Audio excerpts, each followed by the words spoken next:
بسم اللہ الرحمن الرحیم۔ جس بندے کے اندر مراوت نہیں، اس کی عبادت میں خالی ہوتی ہیں، ایسی عبادت کا کوئی فائدہ نہیں۔ جو انسان 1 سال تک صبر سے کام لے، اس کی تمام پریشانیاں اور مصیبتیں ختم ہو جائے گی۔ آخرت کی فکر کرنا ایک ایسی چراغ ہے، جب چراغ ہی نہ رہے گا تو دل کی روشنی بھی ختم ہو جائے گی۔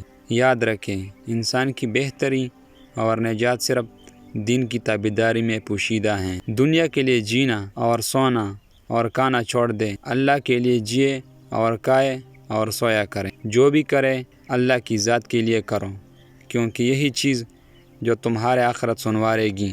جو بھی مصیبت آئے، اس کا استقبال صبر سے کرو اور ہر نعمت کا حفاظت شکر سے کرو۔ جو بندہ شکریہ میں کمی کرتا ہے، اچھے دوست اس سے آہستہ آہستہ دور ہوتے جاتا ہیں۔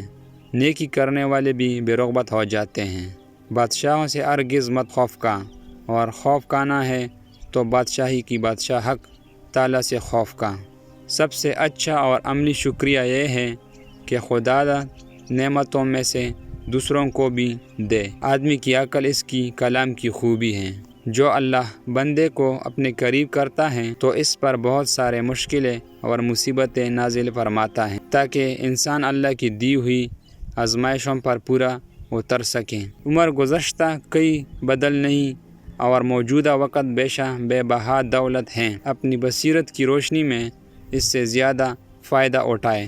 کھانے سے قبل روزانہ 1 سیب کھا لیا کرو، بوڑھے ہو جاؤ گے تمہارا معدہ خراب نہیں ہوگا۔ مستحق سائل اللہ کا ہدایہ جو بندے کی طرف بھیجتا ہے۔ بندے کو کسی صورت بھی سائل کو خالی ہاتھ نہیں بھیجنا چاہیے، اس سے اللہ ناراضگی ہے۔